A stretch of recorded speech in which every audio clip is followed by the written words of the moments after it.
আল্লাহু আকবার,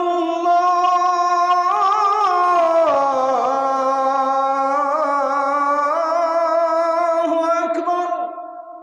এই ইমানদাররা, তোমরা একে অন্যে কেউ কারো প্রতি কুধারণা করবে না, কারণ কুধারণা করা, মন্দ ধারণা করাটা গুনাহের কাজ।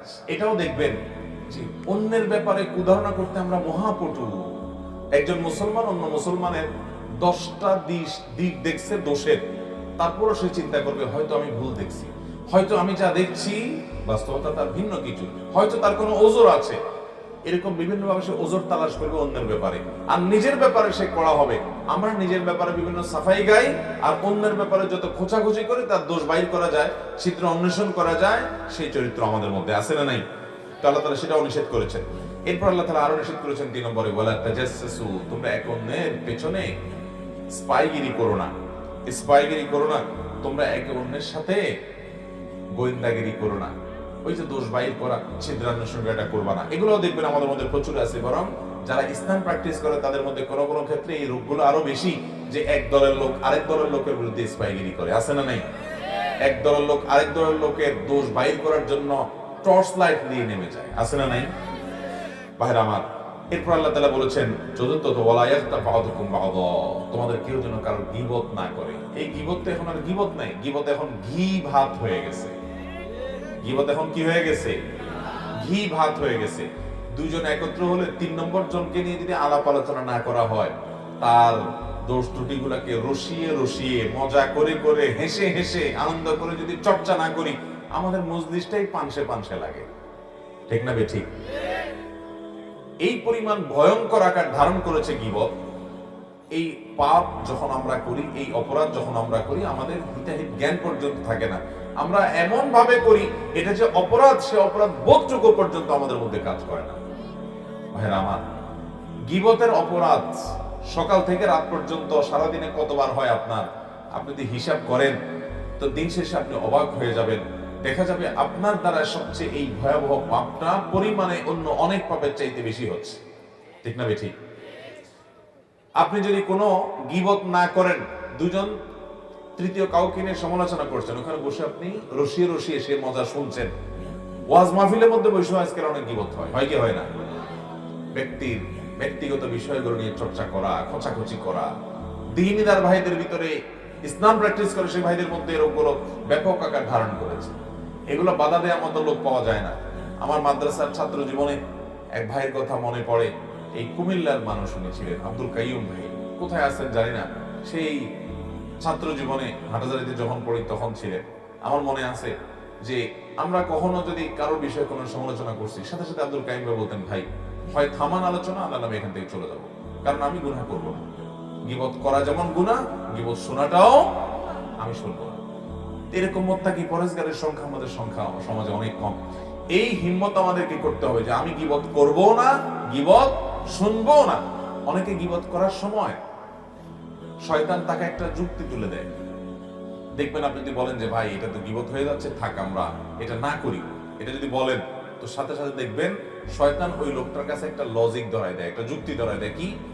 শয়তান বলে যে তুমি যেটা বলতেছো তো সত্য কথা বলতেছো। বলে যে আরে ভাই আমি যা বলছি সত্য বলতে, আমি তার সামনেও বলতে পারবো। তো সামনে যদি বলতে পারো, তুমি সামনেই বলো, পিছনে আর বলবা না। ইসলাম চায় মানুষের সামনে দোষটা বলো আর পেছনে গুণটা বলো। সামনে গুণ বললে সে পাম্পট্টি পেয়ে ফুলে যাবে, অহংকারী হয়ে যাবে। এই জন্য গুণটা বাহিরে বলো, অন্যজনের কাছে বলো, সে তার প্রতি ভালো ধারণা করবে, সামাজিক সম্প্রীতি তৈরি হবে। আর দোষগুলা পেছনে বললে অন্যরা তার প্রতি কুধারণা করবে, খারাপ ধারণা করবে, সম্পর্ক নষ্ট হবে, সামাজিক সম্প্রীতি বিনষ্ট হবে। বরং দোষের কথাটা ওই লোকটার সামনে বললে সে নিজে সংশোধন হয়ে ভালো মানুষ হতে পারবে। এই জন্য ইসলাম বলে সামনে মানুষের দোষের কথাটাকে সুন্দরভাবে, খুব বিনয়ের সাথে এমন ভাবে উপস্থাপন করো যাতে তিনি রাগ না হন, তার ভুলটা তিনি বুঝতে পারেন। সেইভাবে তুমি চমৎকার ভাবে তার সংশোধন করো। সামনে দোষটা সামনে বলো আর গুণটা পেছনে বলো। সামনে গুণ বলবা না, সামনে গুণ বললে সে অহংকারী হয়ে যাবে। মুখের সামনে যে প্রশংসা করে, নবী সাল্লাল্লাহু আলাইহি ওয়াসাল্লাম বলেছেন তার মুখের উপরে মাটি মারো, কারণ সে তোমাকে অহংকারী করে দিচ্ছে। প্রশংসা করলে সে পেছনে করবে, আর দোষটা সুন্দর করে বিনয়ের সাথে সামনে বলবে। আর আমাদের নেচার হয়ে গেছে, অভ্যাস হয়ে গেছে, প্রবণতা হয়ে গেছে উল্টা। আমরা মানুষের সামনে পাম পড়তে দিই, বলি মুফতি সাহেব মাশাআল্লাহ আপনার ওয়াজ শুনলে ভাই দিলটা জুড়ে যায়, সুবহানাল্লাহ, কেমনে পারেন ভাই এরকম, মাশাআল্লাহ মাশাআল্লাহ। আর ওই পিছনে আরেকজন কাছে বলে বেটা কোনো কিছু জানে বোগাস। সামনে আসলে আমরা পাম করতে দেই আর পেছনে গেলে বাঁশ দেই, ঠিক না বেঠিক? এটা কোনো মুসলমানের চরিত্র হতে, মনে রাখবেন আপনার নফল নামাজ, নফল রোজা, নফল দান সাদকা, জিকির আজকার, কোরআন তেলাওয়াত এগুলোর চাইতে বহুগুণ বেশি মিজানের পাল্লায় ওজনই হবে আপনার এই আখলাকগুলো, আপনার এই নেচার এবং চরিত্রগুলো। আমি সমাজে বহু নামাজি দেখি, আমি বহু দাড়িওয়ালা দেখি, আমি বহু টুপিওয়ালা দেখি, আমি বহু সহি আকীদাওয়ালা দেখি, আমি বহু সহি আমলওয়ালা দেখি, আমি বহু সহি চিন্তাওয়ালা দেখি, সহি মানহাজওয়ালা দেখি, অনেক দিক থেকে ভালো গুণ দেখি মাশাআল্লাহ। কিন্তু দেখি যে এই চরিত্রের দিক থেকে মার্কিং যখন শুরু করা হবে তখন আমাদের অবস্থা বড় ভয়াবহ। আমি সহ আল্লাহ রাব্বুল আলামিন আমাদের সবাইকে সংশোধিত হওয়ার তৌফিক দান করুন। আমরা গীবত পরিহার করব তো ইনশাআল্লাহ। আল্লাহ বলেছেন ওয়ালা তাজাসসু, একে অন্যের পিছে লেগে টর্চলাইট দিয়ে দোষ খুঁজে খুঁজে বের করো না। অনেকে দেখবেন অনেকের বক্তব্য শুনে উদ্দেশ্যই হলো হাতাটাটা গোছায় বসে দেখি কয়টা ভুল ধরা যায়, আছে না নাই? ইউটিউব খুলে আপনার কোন হুজুর অপছন্দের, আপনার দলের বাইরের অন্য দলের অন্য মতের, আপনি মনে করছেন যে উনি আমার লোক না, তো এবার তার ওয়াজ শুনে, কিন্তু সে শোনার উদ্দেশ্য কি? দোষ বাইর করা। এই যে দোষ খুঁজে বেড়ানো, এটা কখনো মুসলমানের চরিত্র হতে পারে? দোষ নজরে আসছে সেটা কারেকশন করা ভিন্ন জিনিস, কিন্তু ঘোটায় ঘোটায় ঘোটায় ঘোটায় দোষ আবিষ্কার করার জন্য আমাদের বহু বক্তব্য আছে, অনেক লোক শুনে এবং সেই শোনাটা দোষ ধরার জন্য শুনে, এবং এত বেশি শুনে আমি নিজেই অবাক হয়ে যাই যে আমি নিজেও তো আমার নিজের বক্তব্য এতবার শুনিনি। সুবহানাল্লাহ, এই লোক কত আল্লাহওয়ালা যে এতবার শুনে ফেলছে। আল্লাহ তাআলা আমাদের ইসলাহ হওয়ার তৌফিক দান করুন। ভাইরা আমার, আমি নিজেও এই রোগগুলো থেকে মুক্ত না ভাই, এই জন্য বারবার বলি আখলাকের ত্রুটি আজ আমাদের মধ্যে সবচেয়ে প্রকট ভাবে।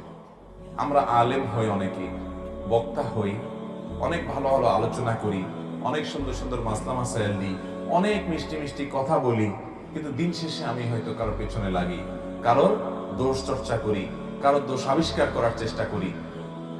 ডক্টর খন্দকার আব্দুল্লাহ জাহাঙ্গীর রহমানের একটা কথা মনে পড়ে। স্যার বলতেন যে আমরা নিজের পছন্দের, নিজের দলের, নিজের মতের মানুষদের দোষ ত্রুটি যদি ধরাও পড়ে, তারপরও সেটাকে আমরা ধামাচাপা দেওয়ার জন্য নানান যুক্তি, নানান ব্যাখ্যা আমরা দাঁড় করাই এবং সেটাকে ধামাচাপা দেওয়ার চেষ্টা করি।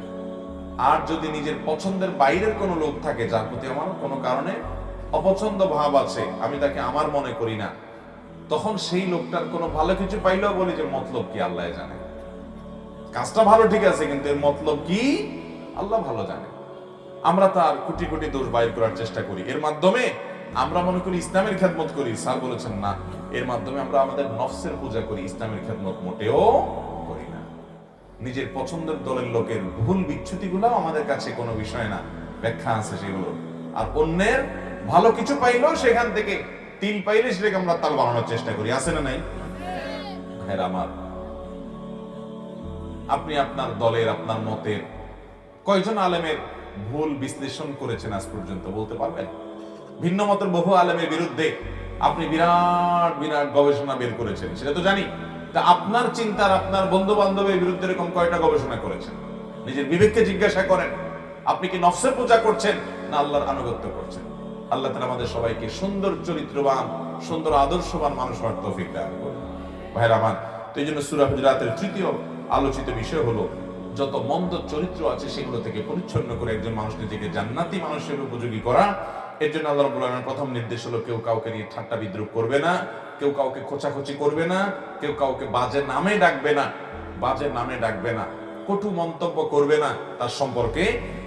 এরপরে নির্দেশ হলো কুধারণা করবে না। আমার মনে হচ্ছে যে লোকটা হয়তো এই কাজ করছে, আমি বলবো যে না, আমি যেটাকে খারাপ দেখছি, হতে পারে তার কোনো ওজোরের কারণে বাধ্য হয়েছে সে, এরকম একটা ব্যাখ্যা আমি দাঁড় করাবো। আমি যথাসম্ভব কুধারণা করবো না। মনে রাখবেন, কারো সম্পর্কে মন্দ ধারণা আপনি করেছেন, কিয়ামতের ময়দানে আপনাকে জবাবদিহি করতে হবে, মন্দ ধারণা কেন করলা তুমি। প্রমাণ ছাড়া আপনি কারোর প্রতি খারাপ ধারণা করতে পারবেন না, স্পষ্ট প্রমাণ ছাড়া। আর যদি ভালো ধারণা করেন, স্পষ্ট প্রমাণ নাও থাকে, আল্লাহর কাছে আপনি সওয়াব পাবেন ইনশাআল্লাহ।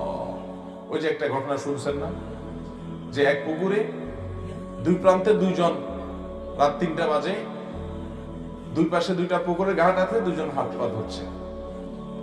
এর মধ্যে একজন মাত্র কারোর ঘরে শীত কেটে চুরি করে আসছে। আগের যুগে শীত কেটে চুরি হতো না, ওই যে মাটির ঘর, নিচে গর্ত করে ঢুকে তারপরে ঘর থেকে চুরিদারি করতো। এই শীত কেটে চুরি করতে গিয়ে মাটির আড়ি গায়ে লাগছে, এই জন্য সে পুকুরের ঘাটে এসে ওগুলো ধুইতেছে। তো সে ধুইতে আসে, চিন্তা করতেছে পুকুরের আরেক পাশে দেখি আরেকজন এরকম হাত পা ধরছে দেখা যাচ্ছে, তাহলে এই এলাকাতে চোর মনে হয় আমি একলা না আরেকটা আছে। আমি তো মনে হচ্ছে আমি একলাই খাই, দেখা যাচ্ছে আরেকটা আছে আমার জাতি ভাই। অপর প্রান্তে যিনি হাত পা ধুচ্ছিলেন ওই আল্লাহর বান্দা উঠছে তাহাজ্জুদের জন্য ওযু করতে। তখন সে তাহাজ্জুদের ওযু করতে করতে চিন্তা করতেছে, সুবহানাল্লাহ, আমি তো মনে করছি আমি একলাই তাহাজ্জুদ পড়ি, মাশাআল্লাহ আরেক ভাই তাহাজ্জুদের জন্য উঠছে, সুবহানাল্লাহ। এটারে বলে যার ভিতরে যা ফাল দিয়ে উঠে তা। নিজে যেরকম আরেকজনকে নিয়ে ভাবেও মানুষ সেরকম। ভাইরা আমার, এই জন্য মানুষ সম্পর্কে ইতিবাচক এবং সুন্দর চিন্তা সুধারণা করবো ইনশাআল্লাহ। মন্দ ধারণা করব, মন্দ ধারণা করা গুনাহ। ইয়াকুম ওয়াজ-যান্না ফাইন্নাজ-যান্না আকযাবুল হাদিস। নবীজি বলেছেন তোমরা কারোর প্রতি কুধারণা করবে না, কারণ সবচেয়ে বড় মিথ্যা কথা হলো মানুষের প্রতি কুধারণা করা। আল্লাহ আমাদেরকে বেঁচে থাকার তৌফিক দান করুন।